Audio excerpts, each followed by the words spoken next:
Hey everyone, Gratulani here. Just wanted to do a quick video today on some $10 Locksport starter sets. So these are sets where this one's $9.50, this one's $10. They give you the basic tools you need to get started.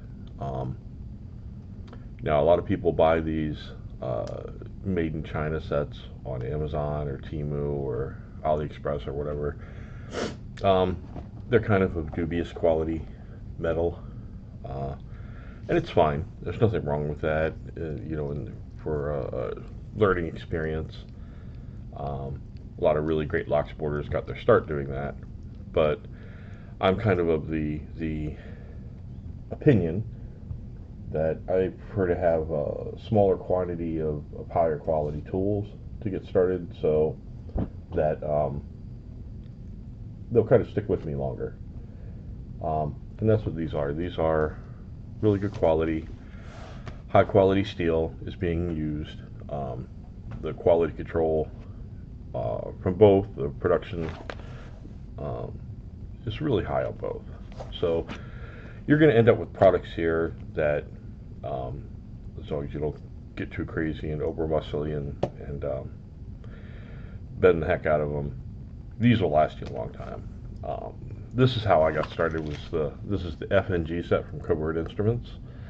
It was the first set I bought, and that was all I had for weeks to get started and start picking locks and having fun with it and get into Locksport. So let's look at this one first. Lily's going to sit in with us on this. So you get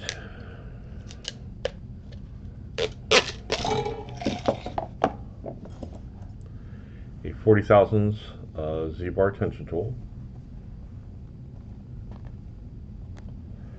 You get a short flat hook in 20 thousandths.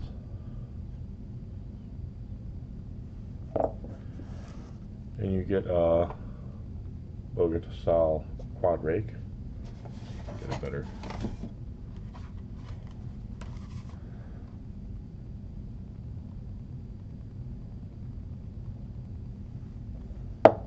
And you get a acrylic practice lock. And they say practice lock. Honestly, I think these are more of like a visual aid, so you can see the pins moving, you can understand the basic mechanics of how pin tumbler locks work. But I don't think you should spend a lot of time on this. I think you want to move right to a real lock, get yourself right into a real padlock, and start practicing. Just fool around with this. It's nice to have as a reference tool. And it's kind of fun, to get to see the tumblers move. But I wouldn't spend a lot of time with that. It's a useful tool, but it's limited in how much you're going to learn from it as far as lockpicking. So that's the Covert Instruments FNG. 25 thousandths is a nice starting thickness for Locksport, because you're going to probably apply more pressure than you really need. And if you get thinner lockpicking tools when you start, you're more likely to bend them. So 25 thousandths is a really nice thickness. They're good quality steel, 301 high yield stainless steel. So it's going to be the best learning experience, I think, to go with a higher quality tool along these lines. Or the other option is Jimy Long's has a starter set that's in 23 thousandths. Let me show you what you get with that. You get, again, a 40 thousandths double-ended Z-bar tensioning tool. You get a short flat hook, and you get a Bogota rake. So as you can see, you get really similar profiles here. These are both short flats.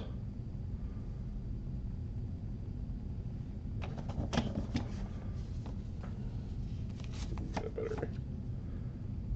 there. These are both short plats.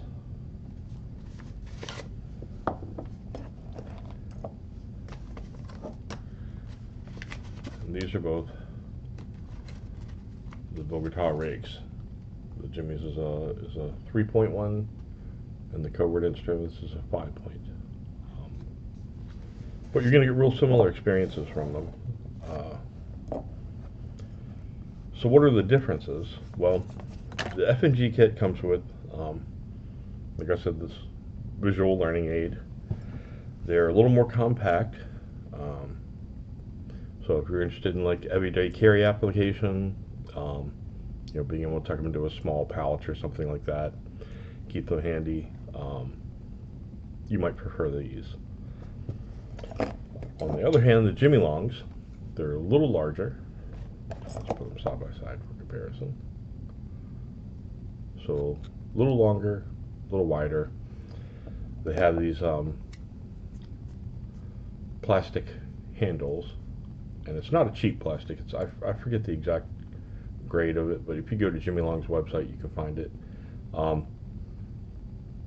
They're really nice quality plastic. They're very comfortable. They have a really good feel to them. Like I said, I started on the FNG kit, and I got this before the Jimy Long's V5s were available on the website. So I started with these, and they're great. I'm not complaining, but when you first start, you're holding a steel tool in a configuration that's probably not something you're used to. And I found that after a while, my fingers started hurting, and it took a while to build up the, you know, I've got a little callus going on here on my fingertip now, but it took a while to build that up. So it got to the point where I'd be practicing, and I was practicing a lot when I first started. I still practice. I try to practice an hour a day, but my hand was cramping, and it became uncomfortable between the cramping from the smallness of the tool for long periods of time, and then the pressure I was having to put on with the metal right against my finger. So I would have to take breaks pretty frequently, and I found that these are more comfortable in the long run. And these are kind of my go-to tools now. When I'm starting a lock, I'll grab my Jimy Longs first. I have a variety of Covert Instruments, but these are the ones I go to first. I also have some Moki locks I go to that are plastic handled. The Jimy Longs are just more comfortable. Even the plastic handle versus the Moki plastic handle, these are more comfortable in the long run if I'm going to be spending some time picking. So that's kind of what I would do, is I would weigh what you're looking for. If you're looking for an EDC, the Covert Instruments are definitely going to be your best pick. But if you're looking at just kind of spending some, you know, sitting at your lock bench, lock lab, or, you know, like I do just on my sofa, and just spending some time picking for extended periods of time, you want comfort, I would recommend the Jimy Longs. Quality-wise, they're really same. They're really similar. Now, Covert Instruments did just release their new Apex line of picks, which have a plastic handle of a similar type of plastic, slightly different shape, more of a Coke bottle shape, and this is more of a, well, actually this is probably more of a Coke bottle or bowling pin type shape. The Apex is kind of wide, narrow, and then wide again. But either way, you can't go wrong with these. These are both fantastic starter sets. Like I said, they're about $10 a piece. What I would advise, though, you're going to pay about $6 shipping, or at least I paid about $6 shipping to the Midwest in the U.S. For each of these. So a $10 item, $6 shipping, you're paying, you know, over half the value of the item is shipping.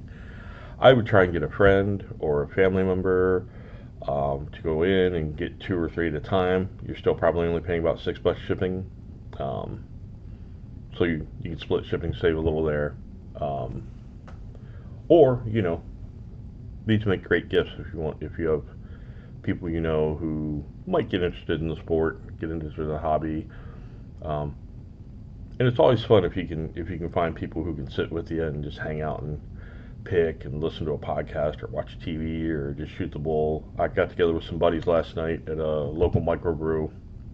We had a couple of beers and picked locks and caught up. So it was a good time, and I can recommend something like that.